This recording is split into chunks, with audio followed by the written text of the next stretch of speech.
अस्सलाम वालेकुम। मेरी आवाज़ आ रही है आप सबको?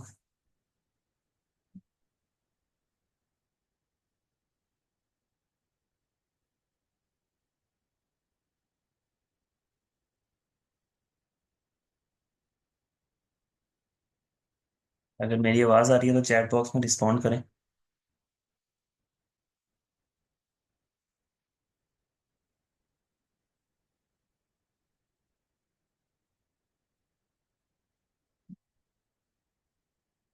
ओके।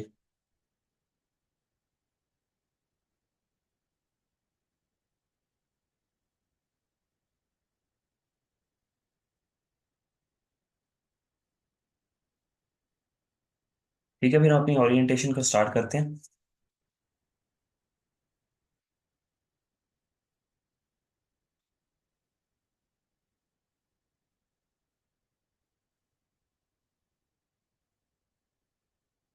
अच्छा जी। इस ओरिएंटेशन का एजेंडा हमारा ये है कि सबसे पहले तो हम अपना इंट्रोडक्शन ऑफ ट्यूटर्स है। ठीक है, उसके बाद हमारी क्या कंसेप्चुअल अप्रोच होगी क्लासेस की और हमारी प्रैक्टिस क्वेश्चंस की क्या अप्रोच होगी। ठीक है, फिर हमारा इंट्रोडक्शन आ जाएगा इस बुक का एफआर का। और फिर कितने टाइम में इसकी सिलेबस कवरेज होगी। और फिर हमारी क्लास की टाइमलाइन क्या होगी। और हमारे फाइनल डेज में हम क्या फैसिलिटीज प्रोवाइड करेंगे मास्टर्स की तरफ से। तो इसको स्टार्ट करते हैं हम। सबसे पहले जो हम सर्विस प्रोवाइड कर रहे हैं ये है two tutors in your service. आपके जितने भी रिनॉन इंस्टीट्यूट्स हैं इर्द गिर्द, फॉर एग्जांपल जितने भी इंस्टीट्यूट आप सब जानते होंगे, मैं किसी का नेम हाईलाइट नहीं करूंगा। वहाँ पे किसी के पास भी ये सर्विस नहीं होगी कि वो लोग आप लोगों को दो टीचर्स प्रोवाइड करें फॉर अ सिंगल सब्जेक्ट। तो हम ये स्पेशली हमारा इसको स्टार्ट करने का मकसद ही ये था कि हम कुछ डिफरेंट चीज़ लेके आए मार्केट के अंदर। अब एक सब्जेक्ट के दो टीचर्स होने का क्या मतलब है कि एक सब्जेक्ट को क्या दो लोग पढ़ाएंगे। इसमें ऐसे है कि मैं आपको बताता चलूँ कि कंसेप्चुअल जितनी भी ग्रिपिंग है ना वो एक टीचर करवाएंगे, और इसके अलावा जो दूसरी आपकी प्रैक्टिस जितनी है वो दूसरे टीचर कवरेज करवाएंगे। उसमें ये होता है कि आपको कह तो दिया जाता है कि एक सब्जेक्ट में हम आपको इनफ प्रैक्टिस करवाएंगे, लेकिन वो कंसेप्चुअल ग्रिपिंग के ऊपर इतनी क्लासेस लग रही होती हैं कि प्रैक्टिस की क्लासेस के लिए उस सर के पास टाइम नहीं होता। लेकिन हम ना हमारा यहाँ बेसिक मकसद ही ये था कि हमने इसको कम्प्लीटली डिवाइड कर दिया है कि हमने कंसेप्चुअल ग्रिपिंग के लिए टीचर को ही अलग कर दिया और जो हमारे प्रैक्टिस सेशन है ताकि दोनों आपस में डिस्टर्ब ना हो, क्योंकि बाज़ औक़ात आप लोगों के पास जब आप लोगों की।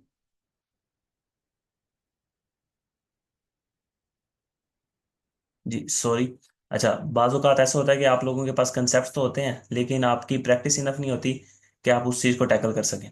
और बाज़ टाइम आपने प्रैक्टिस की होती है, बहुत ज़्यादा सवाल किए होते हैं, लेकिन आपके पास कॉन्सेप्ट्स नहीं होते। तो आप दोनों को अगर कंपैरिजन में लेके चलें, एक स्टेबल हालत में लेके चलें, यानी कि आप इनफ प्रैक्टिस भी आपने साथ की और साथ आपकी सिलेबस कवरेज भी हुई हो, कंसेप्चुअल ग्रिप भी हो, तो उसके उससे ये होता है कि आपके एग्जाम में पास होने के चांसेस ना बढ़ जाते हैं।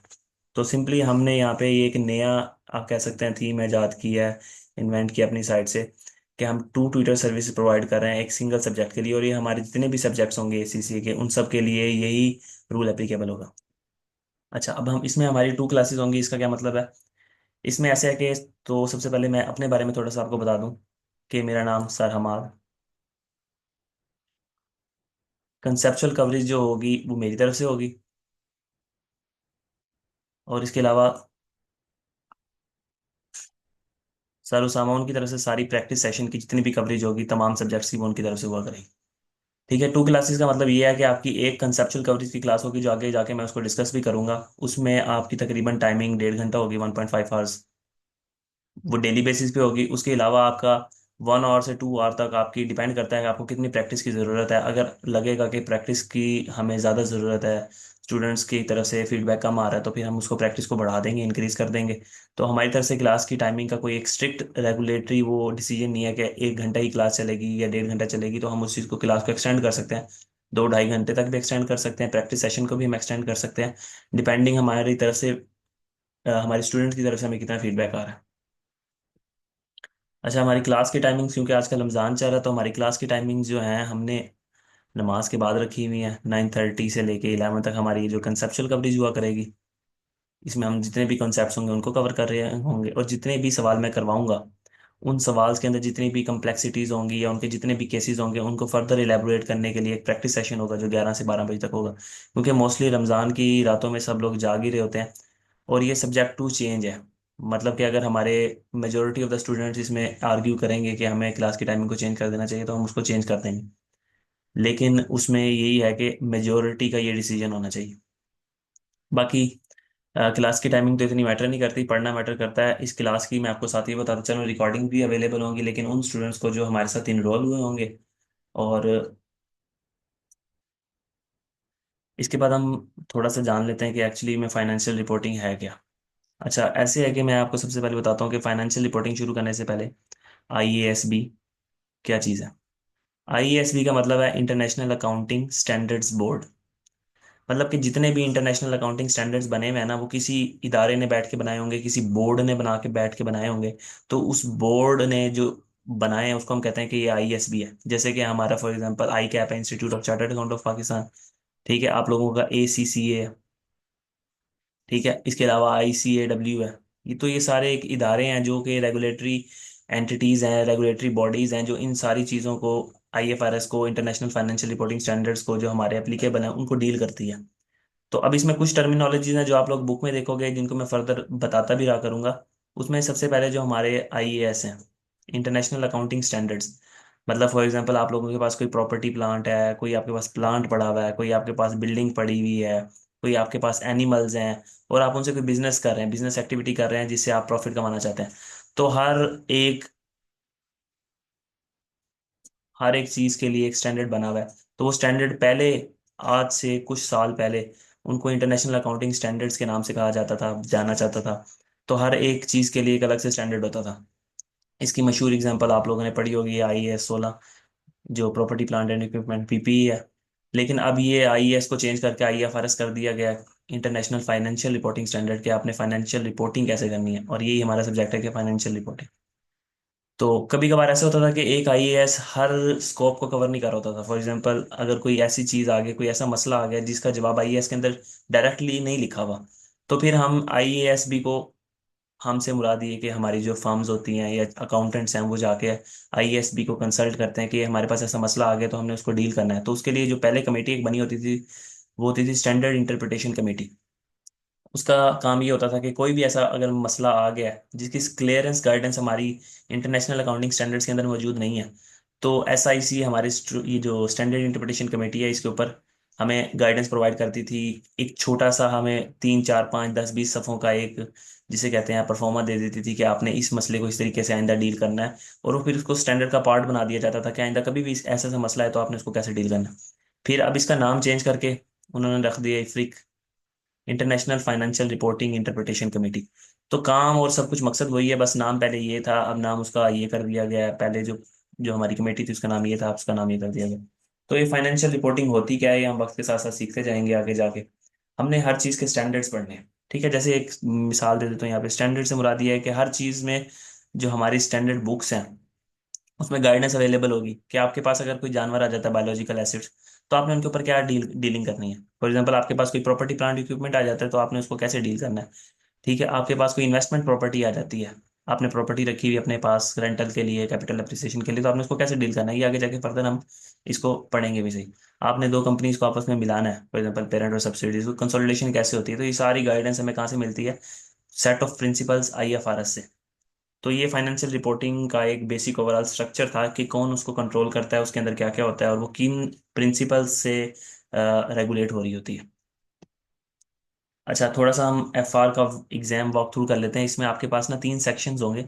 आप इनको सेक्शन A B C में भी कैटेगराइज कर सकते हो, सेक्शन 1 2 3 भी कह सकते हो। जो सेक्शन 1 होगा ना आपका, वो 30 मार्क्स का होगा। अच्छा, 30 मार्क्स का होगा, उसमें ये होगा कि आपके पास मल्टीपल चॉइस क्वेश्चन दिए होंगे। मिसाल के तौर पर आपके पास 4 ऑप्शन है A B C, उसमें से आप A B में से कोई भी एक सिलेक्ट करेंगे तो उसमें ये होगा कि आपके पास नो पार्शियल मार्किंग। मतलब कि ऐसे होगा कि उस चारों में से एक जवाब होगा जो सही होगा।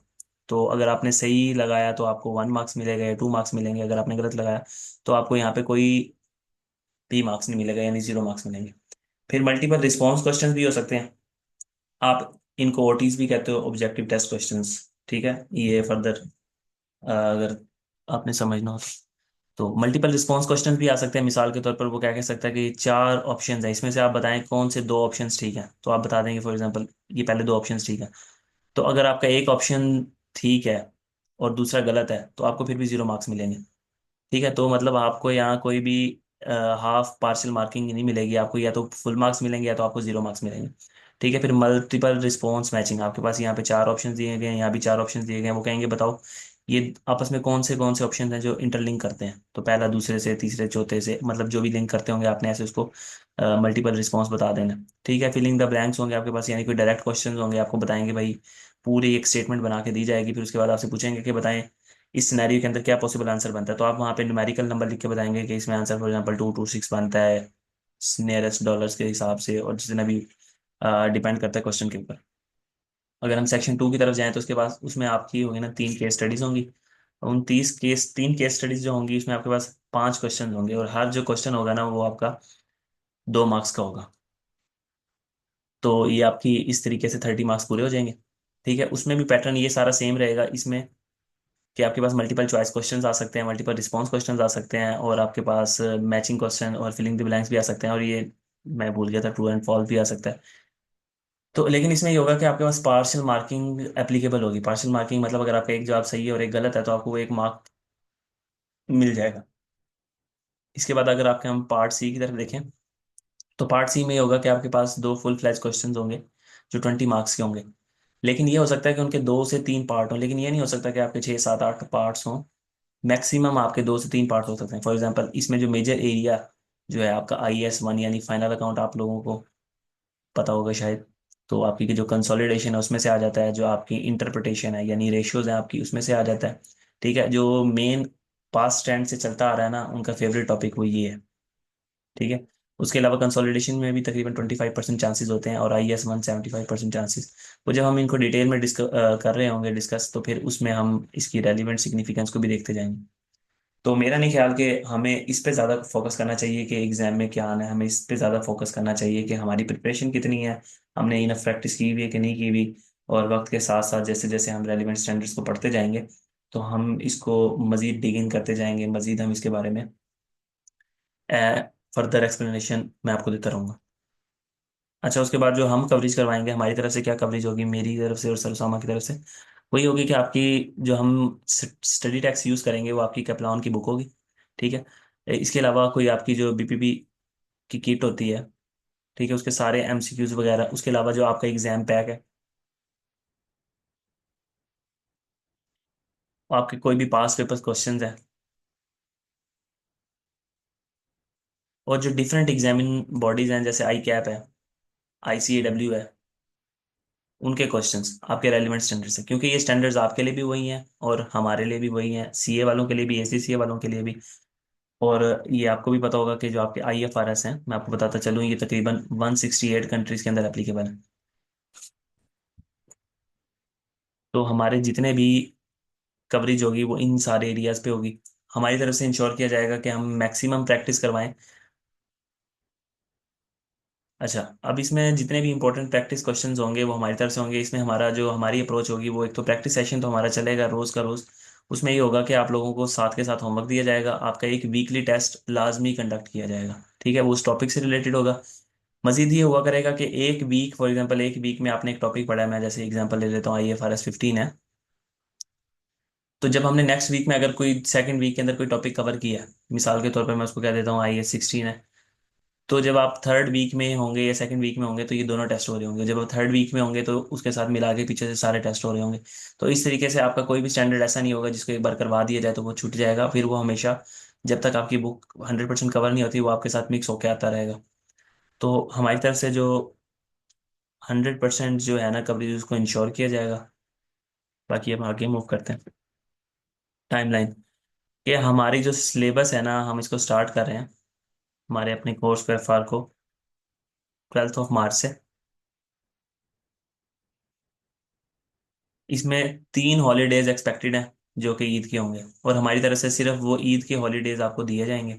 उसके अलावा हमारी पॉलिसी है कि हम नो संडे ऑफ, हमारी तरफ से कोई भी संडे ऑफ नहीं किया जाएगा। लेकिन ये सब्जेक्ट टू मॉडिफिकेशन है, अगर कोई किसी किस्म की टेक्निकल इशू आ जाता है तो उस केस के अंदर हम इसको चेंज भी कर सकते हैं, किसी दिन हमारा ऑफ भी हो सकता है, लेकिन हमारी तरफ से ये इंश्योर किया जाएगा कि किसी दिन भी, एक दिन भी ऐसा ना हो जिसमें आपकी प्रैक्टिस सेशन कंडक्ट ना हुआ हो। एक दिन भी ऐसा ना हो कि जिसके अंदर आपका कोई कंसेप्चुअल कवरेज आपकी ना की गई हो। ठीक है। कोई एक वीक भी ऐसा ना हो जिसमें आपका टेस्ट कंडक्ट ना हो, कोई एक वीक भी ऐसा हो जिसमें आपका करंट टॉपिक और प्रीवियस टॉपिक के ऊपर आपका टेस्ट कंडक्ट ना हो। तो हमारी तरफ से इस चीज़ को इंश्योर किया जाएगा। बाकी हमारी जो डेडलाइन है पूरी एफआर को कवर करने की विद प्रैक्टिस, वो हमारी डेडलाइन है मई के फर्स्ट वीक। बाकी इसमें सब्जेक्ट टू मॉडिफिकेशन, बाकी अल्लाह ताला अगर कोई फॉर एग्जांपल कोई हादसा नहीं होता या कोई टेक्निकल इशू नहीं आते तो इंशाल्लाह ताला मई के फर्स्ट वीक में हमारी तरफ से आपकी कैप्लॉन किट और सारी बीपीपी किट, इन सब की पास पेपर प्रैक्टिस एग्जाम पैक के साथ सब कुछ हमारी तरफ से खत्म कर दिया जाएगा। फिर आपके पास एक पूरा महीना होगा। उस पूरे महीने में भी हमारी तरफ से आपको एक extra premium free of cost ना प्रैक्टिस सेशन दिया जाएगा, जो कि तकरीबन वीक में 3 बार हुआ करेगा। उसमें ये होगा कि हम जितने भी मॉक्स हैं ना उनको तकरीबन 3-4 बार करवाएंगे, डिफरेंट मॉक्स हुआ करेंगे, हर बार एक नया मॉक होगा वीक में 3 बार। उसमें 3 दिन ये होगा कि आप लोगों को हम रिवीजन के लिए दिया करेंगे, और 3 दिन फिर आप लोगों का एक ग्रुप कंबाइन करके जितने भी स्टैंडर्ड्स हैं एक दूसरे से इंटरलिंक, उनका हम मॉक कंडक्ट किया करेंगे। और ये हमारी तरफ से बिल्कुल फ्री होगा, लेकिन उन स्टूडेंट्स के लिए जो हमारे साथ इनरोल हुए हैं। शुरू की जितनी भी हमारी क्लासेज हैं, तकरीबन 10 to 15 डेज की हमारी क्लासेस, डेमो क्लासेस होंगी, वो हमारे यूट्यूब चैनल के ऊपर भी अवेलेबल होंगी, हमारे फेसबुक पेज के ऊपर भी अवेलेबल होंगी, और उनके लिंक हमारे ग्रुप्स के अंदर भी शेयर कर दी जाएंगे। जितने भी हमारे डॉक्यूमेंट्स वगैरह हैं, जितने भी हमारे जो लेक्चर नोट्स हैं, ये डेली बेसिस पे हमारे ग्रुप में शेयर किए जा रहे होंगे। अच्छा, मैं ये बताता चलूँ, हमारे डिफरेंट ग्रुप्स हैं। एक मास्टर्स का तो ऑनलाइन ग्रुप होगा जो हमारा एक, जिसे आप कह सकते हैं कि कंप्रीहेंसिव सा ग्रुप है। उसके अंदर तकरीबन तमाम सब्जेक्ट्स की इंफॉर्मेशन को शेयर किया जा रहा होगा। लेकिन जो हमारा ग्रुप है रेलिवेंट सब्जेक्ट का, उसके अंदर ही क्लास के जितने नोट्स हैं वो सारे शेयर किए जा रहे होंगे। लेकिन पहले 15 to 10 डेज जो होंगे वो तमाम सब्जेक्ट्स के तमाम जितने भी नोट्स हैं ना वो हमारे कंप्रीहेंसिव ग्रुप में भी आ रहे होंगे। तो अगर आपने किसी भी किस्म की कोई फर्दर गाइडेंस चाहिए हो, आपको किसी ट्विटर के हवाले से या किसी भी चीज़ के हवाले से कोई आपका क्वेश्चन हो, तो हमारे जो ग्रुप्स के नंबर हैं उसके ऊपर आप कॉन्टैक्ट कर सकते हैं। अच्छा, इसमें आपको हम सर्विसेज क्या प्रोवाइड कर रहे हैं? इसमें ये 24/7 व्हाट्सएप अवेलेबिलिटी होगी। अब हम बाकी इंस्टीट्यूट्स की तरह ये नहीं कहेंगे कि हम आपको रिस्पॉन्ड करेंगे। आपको बाकी इंस्टीट्यूट्स का अच्छे तरीके से पता होगा, आप लोग फेमिलियर होंगे और इससे पहले पढ़ चुके होंगे बहुत सारे इंस्टीट्यूट से। हमारा ये मास्टर्स शुरू करने का, इसको स्टार्ट करने का बेसिक थीम भी हमारे पीछे यही था कि हम एक ऐसा इंस्टीट्यूट बनाएं जिस जहाँ पर आप लोगों को एट लीस्ट जितने भी रिनॉन इंस्टीट्यूट्स हैं उससे 50% लेस फीस के ऊपर एक सब्जेक्ट मिले। लेकिन उसमें ये ना हो कि आप लोगों की जो सर्विसेज हैं वो भी डिक्रीज हो जाए। हम बहुत से रिनॉन इंस्टीट्यूट्स, आप लोग भी जानते हैं, उनसे बेटर सर्विसेज प्रोवाइड करेंगे इंशाल्लाह ताला। और हमारा जो एजेंडा ये होगा कि हम उनसे 50% लेस फीस चार्ज करेंगे। फॉर एग्जांपल अगर कोई 50K 60K चार्ज कर रहा है पर सब्जेक्ट का, तो रेलिवेंट हम उसमें 30K चार्ज कर रहे होंगे, 20K तक भी चार्ज कर रहे होंगे। लेकिन उसमें हमारी सर्विसेज, तमाम सर्विसेज जो हम प्रोवाइड कर रहे हैं उसमें 24/7 व्हाट्सएप अवेलेबिलिटी होगी। कोई भी आप क्वेश्चन करते हैं तो उसको आप रिस्पॉन्ड कर सक हम हमारी तरफ से उसको रिस्पॉन्ड किया जाएगा within hour, within 1 to 2 hour. ये नहीं होगा कि आपको क्वेश्चन का जवाब 24 घंटे बाद आ रहा है या फिर 2 दिन बाद आ रहा है। डेली होमवर्क जो आप करके भेजेंगे उसको हम, फॉर एग्जांपल आपने शाम में भेज दिया है, ये जो भी हम टाइमिंग डिसाइड की होगी उसके एग्जैक्ट 12 आवर्स के अंदर अंदर आपको रिस्पॉन्ड कर दिया जाएगा कि आपका होमवर्क चेक करके मार्क करके आपको भेज दिया जाएगा। और इसके हमारे फीडबैक्स वगैरह जो है ना वो उनके लिए अवेलेबल हैं जो हमारे डीएम में आके हमें मैसेज करेंगे और जो इस कोर्स के अंदर इंटरेस्टेड होंगे। क्योंकि मैं इस मीटिंग को लंबा नहीं करना चाहता, डायरेक्ट मैं चाहता हूँ कि हम लोग अपने स्टैंडर्ड्स को शुरू कर दें। ठीक है। और जो मेन बातें हैं उनके ऊपर ज़्यादा ध्यान दें, यानी कि पढ़ाई के ऊपर। ये बातें तो सेकेंडरी बातें हैं, तो प्राइमरी बातें यही हैं कि हम अपनी स्टडी को शुरू करें, क्योंकि हमारे पास टाइम कम से कम है और हमारा जो सिलेबस है वो बहुत से ज़्यादा है। तो किसी को भी कोई एक्स्ट्रा इन्फॉर्मेशन चाहिए हो फीस के हवाले से, कोई सर्विसेज के हवाले से, या हमारे ट्यूटर्स के हवाले से कि ट्यूटर्स कौन हैं और कैसा पढ़ाते हैं, तो मेरा ख्याल है कि आप लोगों को पहले पढ़ के देख लेना चाहिए। और किसी को अगर ज़्यादा कोई इशू है तो वो आके फीडबैक भी अवेलेबल है। ऐसा बिल्कुल भी नहीं है, मैं एक चीज़ क्लियर करता जाऊँ, कि हम ये सब्जेक्ट पहली बार पढ़ाने लगे हैं, ऐसा बिल्कुल भी नहीं है कि हम ने इंस्टीट्यूट अब बनाया है तो हम ने इससे पहले कभी पढ़ाया नहीं है। हमारे पास रिजल्ट कार्ड अवेलेबल हैं उन स्टूडेंट्स के लिए जो आगे हमारे साथ इनरोल होना चाहते हैं फॉर प्रूफ, और उन स्टूडेंट्स के लिए जो कि इंटरेस्टेड हैं इस सब्जेक्ट को लेने के लिए। फिर इस तरफ आ जाते हैं वापस हम, कि हम वीकली टेस्ट को कंडक्ट किया करेंगे। मास्टर्स की तरफ से आपको टेस्ट और सोल्यूशन दोनों प्रोवाइड कर दिए जाएंगे। फिर टेस्ट की डिस्कशन आपकी सबसे पहले टेस्ट की डिस्कशन होगी प्रैक्टिस सेशन के अंदर, उसके बाद हम नेक्स्ट टॉपिक पे मूव किया करेंगे। वो टेस्ट आपकी सारी किट से एग्जाम पैक और बाकी सारी चीज़ों को देख के, एग्जाम सिग्निफिकेंस को देख के बन रहा होगा। फाइनल मॉक जैसे मैंने इसकी एक्सप्लेनेशन आपको पहले भी दे दी थी ऊपर। तो अब हम चलते हैं आगे। यहाँ पे हमारी प्रेजेंटेशन ओरिएंटेशन खत्म होती है, तो अगर आपका किसी का कोई क्वेश्चन है तो वो पूछ सकता है।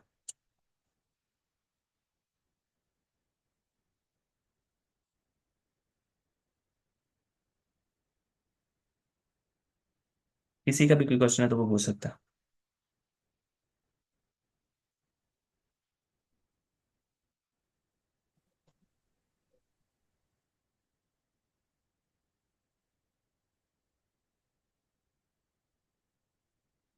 किसी का कोई क्वेश्चन नहीं?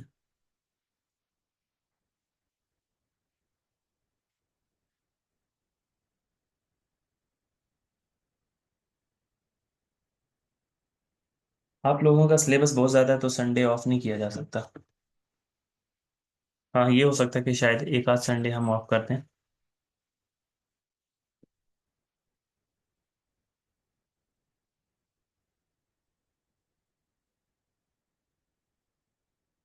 इसके अलावा किसी का कोई क्वेश्चन है?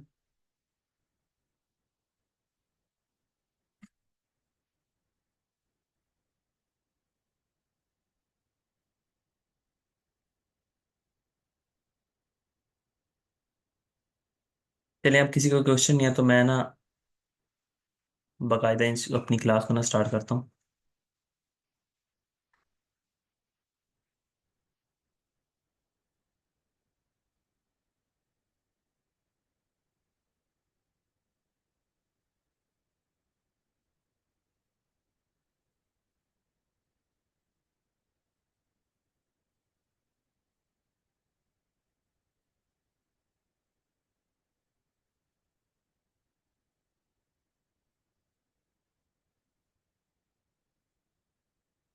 अच्छा, हम सबसे पहला जो स्टैंडर्ड शुरू करने लगे हैं ना, वो है IFRS 15। IFRS 15 क्या है? Revenue from contract with customers. ठीक है। तो उसको स्टार्ट करने से पहले मैं अभी ज़रा आपको ना थोड़ी सी बेसिक्स रिवाइज कर देता हूँ। आप लोग बेसिक्स भूले हुए होंगे। तो फॉर एग्जांपल, अगर हम कोई भी कभी भी सेल करते हैं, हमने कैश पे सेल की होती है तो हम क्या एंट्री करते होते थे? कैश डेबिट और सेल क्रेडिट। ये आपने पहले सीखी हुई होंगी ये सब बातें। ठीक हो गया। फिर उसके अलावा जब आप कैश के अलावा कोई सेल करते हैं, फॉर एग्जांपल वो बंदा पैसे नहीं दे के गया और उसने वादा कर दिया कि मैं आपको इन फ्यूचर कोई पैसे दे दूंगा, तो आप क्या कर लेते थे? अकाउंट रिसीवेबल को डेबिट कर लेते थे और या सेल या रेवेन्यू को क्रेडिट कर देते थे। ठीक है, इसमें एक छोटा सा कंसेप्ट था एक्रूवल्स के साथ। वो ये कि कोई हमारा कस्टमर आया और उसने हमें एडवांस में कैश दे दिया।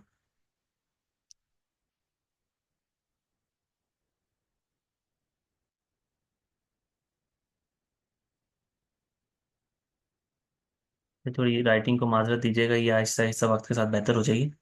तो वो एडवांस में हमें अगर पैसे दे गया तो हम क्या करते थे? कैश को तो डेबिट कर लेते थे, लेकिन इसको हम रेवेन्यू में नहीं फेंकते थे। तो हम क्या करते थे? इसको अनअर्न्ड लाइबिलिटी के तौर पे बुक कर लेते थे कि हमारी लाइबिलिटी है। लाइबिलिटी किस चीज़ की? क्या हमने कोई पैसे देने हैं उस बंदे को? नहीं। लाइबिलिटी टू डिलीवर सर्विसेज, कि हमने फ्यूचर के अंदर इस बंदे को क्या देने हैं? सर्विसेज प्रोवाइड करनी। अच्छा, ये तो एक छोटा सा ओवरव्यू हो गया कि अगर हमने कोई कैश सेल किया तो हम एंट्री करेंगे कैश डेबिट सेल क्रेडिट। अगर वो पैसे नहीं दे के गया तो हम account receivable debit cell credit कर देंगे। लेकिन अगर कोई बंदा बहुत ज़्यादा सखी था, उसने आके हमें पहले ही पैसे दे दिए, उसने कहा मैं चीज़ें बाद में ले लूंगा आपसे, तो अक्रूवल्स आपको याद होगा। अक्रूवल में हमने पढ़ा कि हम ऐसी सी सेल को बुक नहीं करते होते, तो हम इसको सिंपली क्या कर देते हैं? कैश डेबिट और अनअर्न्ड लाइबिलिटी को क्रेडिट कर देते हैं कि हमारी लाइबिलिटी हमने उसको सर्विसेज प्रोवाइड करनी है फ्यूचर के अंदर। अच्छा, अब सिंपली मैं ना आपको यहाँ पे एक चीज़ बताता चलूँ कि जो हमारी इनकम्स हैं, इनकम को आप रेवेन्यू भी कह सकते हो। वो रेवेन्यू दो तरह का होता है।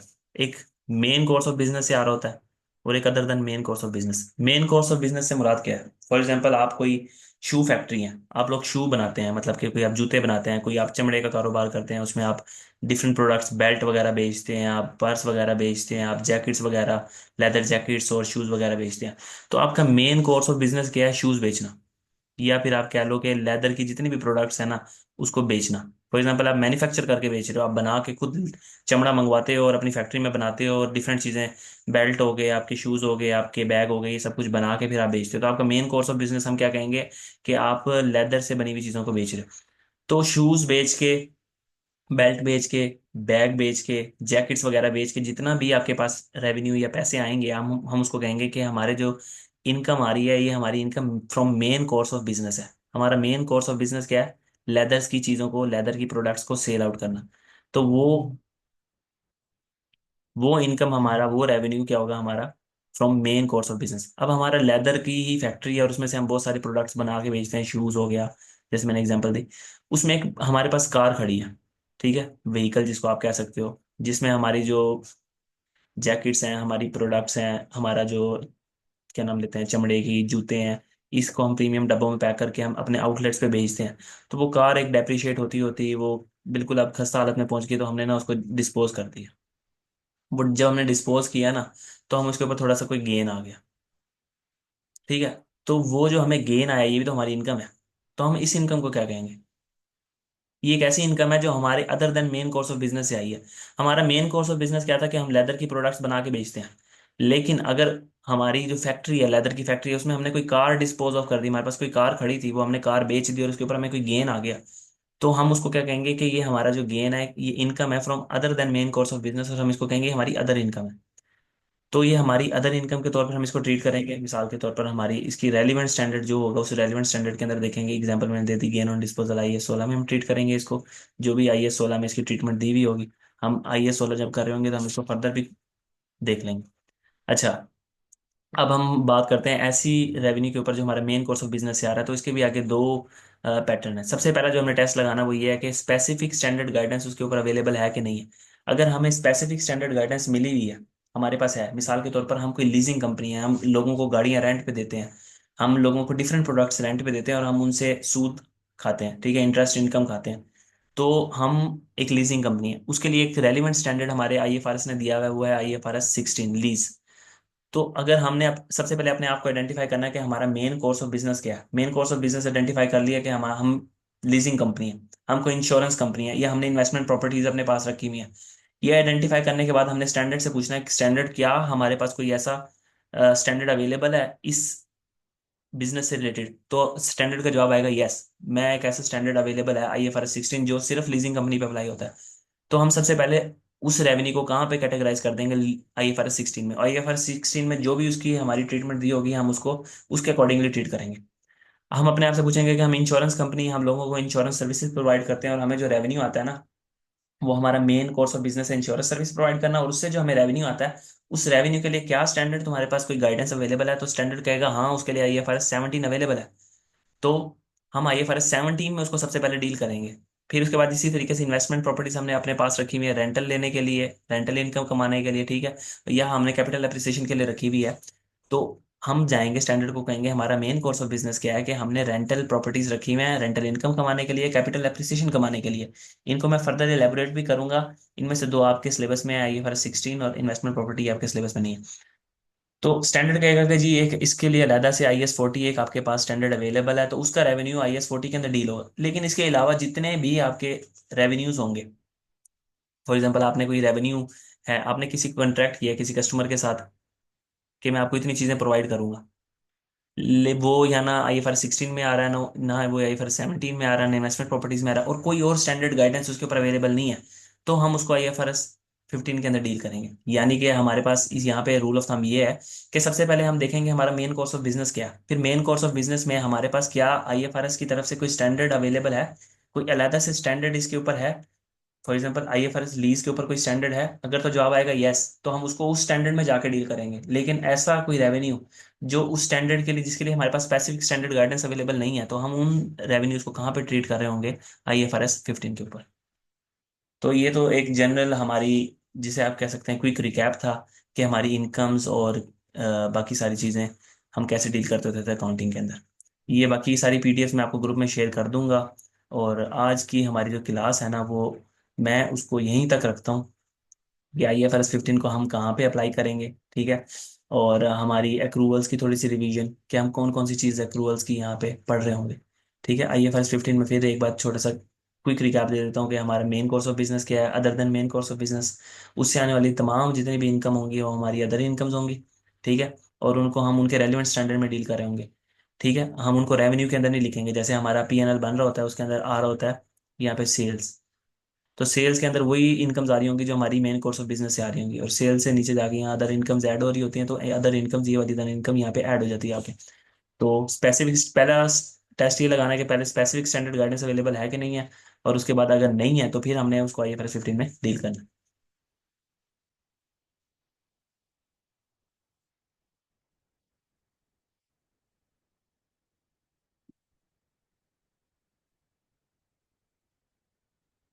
तो ये आज की क्लास यहाँ तक थी।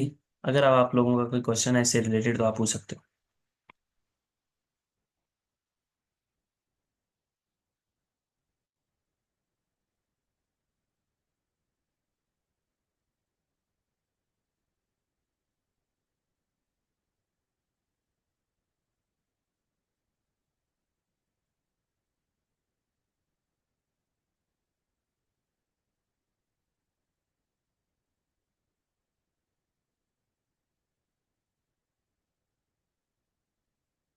किसी का कोई क्वेश्चन है तो वो पूछ सकता है।